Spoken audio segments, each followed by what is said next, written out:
So hello guys, welcome to our new video. और आज की वीडियो में हम लोग बात करने वाले हैं कि आखिरकार सही एसेट्स एलोकेशन किसे कहते हैं।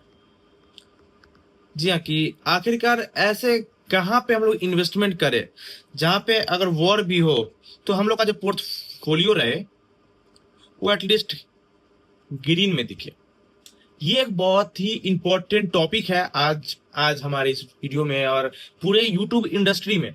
कि भाई जब भी देखो यार, सब यही बोलते हैं कि जब भी वॉर होता है तब आपका गोल्ड का प्राइस ऊपर जाता है। सब आप लोगों ने भी यही सीखा, मैंने भी यही सीखा। बट जैसा अभी वॉर हुआ हमारा यूएसए और ईरान के बीच में, गोल्ड का प्राइस देख सकते हो यहाँ पे क्रैश किया है। मतलब ये तो मुझे पता चल गया कि वॉर जब होती है तो ये जरूरी नहीं कि गोल्ड का ही प्राइस ऊपर बढ़े। तो आखिरकार किस चीज का प्राइस ऊपर बढ़ता है जब गोल्ड होता है? भाई ऑब्वियस ही बात है, अगर कोई चीज डाउन जा रही है तो कोई उल्टा उसका अल्टरनेटिव ऊपर भी जाएगा। यही रूल है इन्वेस्टमेंट का कि आखिरकार इन्वेस्टमेंट हम लोग कैसे करें जिससे हम लोग को कभी दिक्कत ना हो, हमारा पोर्टफोलियो हमेशा ग्रीन में दिखे। तो सबसे पहले हम लोग देखेंगे कि सबसे पहले हम लोग यहाँ पे देखने वाले हैं कि कौन सा चीज कितना ज्यादा क्रैश किया है। तो गोल्ड देख सकते हो, हमारा गोल्ड हम लोग का हाई लगाया था 5600 आउंस का, और वहां से ये आ चुका ऑलमोस्ट 45,000 आउंस। अच्छा खासा क्रैश हो चुका है। हमारा सिल्वर जहां एक टाइम पे ये 4 लाख रुपए पे था, वो अब 2 लाख के आसपास आ चुका है। हमारा क्रूड ऑयल जिसका दाम $112 पर बैरल चल रहा था, वो अभी $87 पे आ चुका है। हमारा बीटीसी बिटकॉइन जो ये $1,30,000 पार करने वाला था, वो अब 71,000 आ चुका है। हमारा निफ्टी जिसे सब बोल रहे थे कि 30,000 क्रॉस करेगा, वो अब 23,000 पे आके रुक चुका है।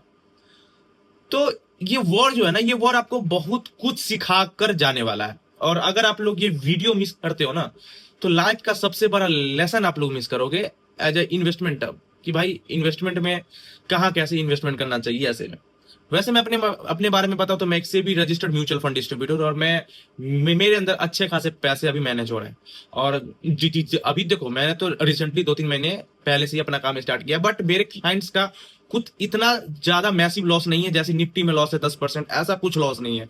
क्योंकि वहां पर जो हमारे क्लाइंट है ना, उसको प्रॉपर गाइडेंस दिए जाते हैं। जब वॉर, हम लोग हर चीज पहले से ही सोच के रखते हैं भाई कि ऐसा जब होगा तब सोचेंगे, नहीं, पहले से ही सोच के रखते हैं कि भाई जब ये ऐसा हो तो ये फंड ऐसा ऐसा रिटर्न देगा।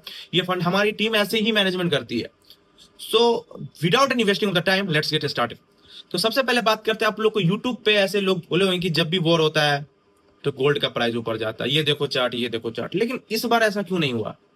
हमारा 2026 में जहां पे वॉर हो रही थी, इस बार गोल्ड का प्राइस क्यों अपसाइड नहीं किया, क्यों वो बुलिश मोमेंटम नहीं किया? इसके पीछे का रीजन है, गोल्ड हमारा ऑलरेडी 80,000 से 1,60,000 टच कर चुका था। मतलब देखो, कोई भी चीज का बबरने का एक सीमा होता है, वो सीमा के अंदर ही बबर सकता है। हमारा गोल्ड जो है वो ऑलमोस्ट देखा जाए तो 100% का रिटर्न दे चुका था। सिल्वर ये तो भाई 50,000 की 60,000 से 4 लाख गया। समझ तो कितना बड़ा ये जंप दिया। ऑलमोस्ट ये बोल सकते हो 800% से 600 टू 800% का ये जंप दिया सिल्वर। तो ये जरूरी नहीं है कि हर, और एक बात मैं और बता दूं, गोल्ड और सिल्वर को लोग जो है वो सेफ हेवन मानते हैं। मतलब ऐसा कि अगर आप लोग इसमें पैसा डाल दो तो आप लोग का लॉस नहीं लगेगा, बट ऐसा लॉस हुआ है लोगों का। गोल्ड एंड सिल्वर दोनों में 2026 में लॉस में देखे हैं। तो आखिरकार हम लोग को पैसा किधर इन्वेस्टमेंट करना चाहिए, कैसे इन्वेस्टमेंट करना चाहिए, क्या सीन है, तो आज हम इसी टॉपिक पे बात करेंगे। देखो, एसेट्स एलोकेशन करना ना बहुत जरूरी होता है। मतलब ये नहीं बोलूंगा कि तुम हाँ मिड कैप में पैसा लगाओ, लार्ज कैप में इतना परसेंट लगाओ, स्मॉल कैप में। ये पूरी दुनिया कर रही है भाई। पूरी दुनिया यही बात कर रही है कि तुम गोल्ड में पैसा डाल दो, डेप्ट में पैसा डाल दो। पूरी दुनिया यही बात कर रही है, लेकिन किसी का पोर्टफोलियो ग्रीन में नहीं है।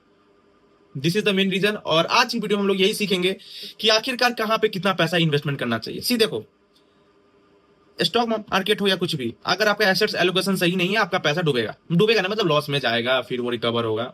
सो स्टॉक मार्केट में होती है, पहली होती है आपकी इक्विटी, दूसरी होती है आपकी गोल्ड एंड सिल्वर, फिर होती है आपकी डेप्थ। गेम जो है ना, वो गेम यही तीनों का है।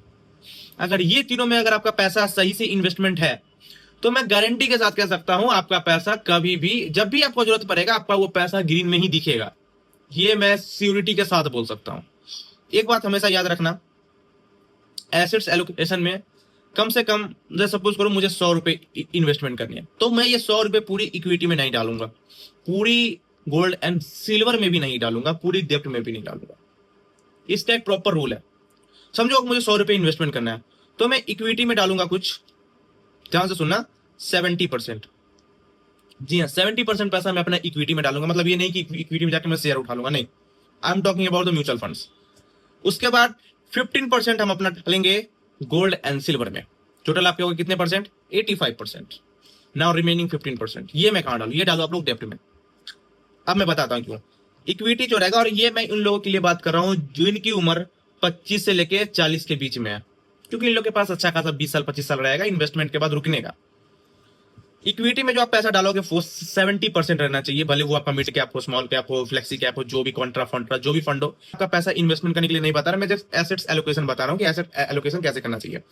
सो इक्विटी में आपका 70% पैसा रहना चाहिए, गोल्ड एंड सिल्वर में आपका 15% पैसा रहना चाहिए, जो 15% बचा वो आपका डेप्ट में पैसा रहना चाहिए। मान कर चलो 2026 में जैसे अभी ऑलमोस्ट 12 से 14% हमारा डाउन साइड है, मतलब क्रैश हो चुका है। इस टाइम पे आपका वो जो रहेगा ना डेप्थ जो रहेगा, डेप्थ का मनी, उसका पैसा आपको उठा के इक्विटी में डालनी है उस टाइम पे। जी हाँ, इसमें मानो कि आपका 365 डेज, इसमें आपका 15% पैसा रहना ही चाहिए। ये एक बहुत जरूरी, क्योंकि एक ऐसा चीज है ना, वॉर हो या फिर आपका कोविड हो या फिर कुछ भी हो, इसमें आपको 7 to 9% का इंटरेस्ट मिलेगा ही मिलेगा, किधर ही नहीं जाने वाला। बाकी गोल्ड वगैरह में हाँ, इसमें इंपैक्ट हो सकती है, आपकी इक्विटी भी इंपैक्ट कर सकती है, बट डेप्थ तो आपका कभी इंपैक्ट नहीं करेगा। ये आपका 7 to 9% पैसा हर साल देगा ही देगा, भले जो हो जाए, भले वो सही सही चीजों में इन्वेस्टमेंट रहना चाहिए, सही डेप्थ में इन्वेस्टमेंट आपका रहना चाहिए। ये बहुत बड़ा मेजर रोल है। जब भी मार्केट क्रैश हो, आपको आपको डेप्थ का पैसा उठा के इक्विटी में डालना है, फिर वापस से आपको उस टाइम पे देखो, जब भी मार्केट क्रैश होना तब बोला जाता है एसआईपी, मतलब जितना आपके पास पैसा वो डाल देना चाहिए अगर आप एग्रेसिव इन्वेस्टर हो तो। हाँ, बात ये सही है। उसके साथ साथ आपका ये जो रहेगा ना पैसा डेप्ट का, ये भी आपको एक बूस्ट देगा। ये पैसा मैं आपको ये नहीं बोला लॉन्ग टर्म के लिए इन्वेस्टमेंट करने के लिए ना, इसको आप रखो एज अ बैकअप प्लान। इसको रखो आप एज अ बैकअप प्लान। जब भी आपको अपॉर्चुनिटी दिखे, आप पैसा इसमें से निकाल के अपना इक्विटी में डाल दो, भले वो आपका स्मॉल कैप हो, मिड कैप हो, लार्ज कैप हो, फ्लेक्सी कैप हो, जो भी फंड हो वो आपके ऊपर है। बाकी गोल्ड एंड सिल्वर में जब भी दिखे कि भाई हम मार्केट बहुत ज्यादा हो चुका है, मार्केट क्रैश कर रहा है, तब इसको रहने दो। और जब देखो सब कुछ नॉर्मल हो चुका है आराम से, मतलब सब कुछ नॉर्मल, जब भी आप देखो डॉलर का प्राइस अब ऊपर जा रहा है, बढ़ रहा है, तब आप गोल्ड एंड सिल्वर बेचना स्टार्ट कर सकते हो। क्योंकि ऐसा बोला जाता है, ऐसा कई जगहों पे लिखा भी है, गोल्ड जो है वो हमेशा अपोजिट चलता है आपके डॉलर का। यही एक रीजन है, जब भी देखो कि डॉलर का प्राइस इंक्रीज कर रहा है तो मतलब गोल्ड का प्राइस डिक्रीज करेगा ही करेगा। ये कई हद तक 80 to 90% ये सिनेरियो मैच करता ही है। तो ये मैंने बता दिया। इक्विटी आप लॉन्ग टर्म के लिए होल्ड करने वाला तो आपको दिक्कत कहीं भी नहीं आनी। बाकी यहाँ से जो आपको प्रॉफिट आएगा उसे वापस आप डेप्ट में डाल दो, फिर आप लोग गोल्ड सिल्वर में एसआईपी या लमसम जो भी करना चाहते हो वो कर सकते हो। ऐसे में क्या होगा कि आपका प्रॉपर जब भी वॉर रहेगा या जब भी आपको पैसे की जरूरत पड़ेगी, अगर सपोज करो आपका इक्विटी में अगर सपोज करो आपका इक्विटी में जो है वो रेड में है, आपका पोर्टफोलियो रेड में है, आपका ये डेप्थ तो बचा लेगा आपको, आप यहां से इजिली पैसा निकाल के यूज कर सकते हो।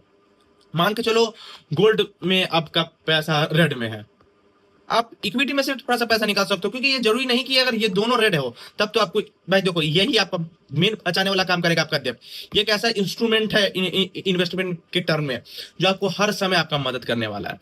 तो याद रखा, एटलीस्ट आपका 10 to 20% जो रहे फंड वो आपका डेप्थ में रहे। और जो भी आप लोग इन्वेस्टमेंट करने के लिए रखे हो पैसा, उसको कभी भी नॉर्मल यूज में मत लाना, अदरवाइज दिक्कत हो सकती है। अगर सपोज करो आप लोग महीने के 100 रुपए कमाते हो, 100 रुपए भी मत इन्वेस्टमेंट कर लो, आपके लिए इमरजेंसी फंड होना भी बहुत ज्यादा जरूरी है। इमरजेंसी फंड होने के बाद ऑलमोस्ट आप बोल सकते हो, अगर आप लोग उम्र, आपकी उम्र 20 से लेकर 25 की उम्र में, तब आप ऑलमोस्ट 50 to 60% आराम से इन्वेस्टमेंट कर सकते हो। बाकी जो रहे पैसा वो आप अपने पास रख सकते हो, इमरजेंसी फंड में डाल सकते हो, घर वालों को देख सकते हो, अपना यूज में रख सकते हो। बाकी अगर आपकी उम्र ओल्ड हो चुकी है तो मैं सजेस्ट करूंगा आप लार्ज कैप फंड की तरफ जाओ, मेरा ऐसा मानना है। बाकी ये तो मैंने आपको बता, देखो सबसे ज्यादा इंपॉर्टेंट चीज है डेप्थ। बाकी अगर आप लोग को म्यूचुअल फंड में इन्वेस्टमेंट करना है, आपको नहीं पता है कौन सा फंड कैसे परफॉर्म कर सकती है, तो मैं आपको बता दूं, मैं एक SEBI registered mutual fund distributor हूं। और अगर आप लोग को हमारे थ्रू इन्वेस्टमेंट करना है, सही चीजें सीखनी है, ऐसे वॉर में भी हमारे कई क्लाइंट हमसे खुश है कि भाई बोल रहे हैं कि भाई मेरे रोशन का यहाँ पे रेट में है, लेकिन हमारा पोर्टफोलियो बहुत स्टेबल है, ऐसा उन्होंने मुझे, मैं यहाँ पे अपनी तारीफ नहीं कर रहा, मैं जस्ट बता रहा हूँ अपना क्लाइंट का रिव्यू। हो सके तो मैं क्लाइंट का रिव्यू भी यूट्यूब पे कभी ना कभी पोस्ट करूंगा ही करूंगा। बाकी अगर आप लोग को म्यूचुअल फंड में इन्वेस्टमेंट करना है तो आप लोग मुझे सिंपली इस नंबर पे कॉन्टेक्ट कर सकते हो, ये 3 है, और ये रहा मेरा ARN नंबर। आप लोग मुझे इजिली एमफी के वेबसाइट पर भी वेरीफाई कर सकते हो। बाकी इन्वेस्टमेंट करते रहो, अपने आप को राजा बनाते रहो। जय हिंद, जय भारत।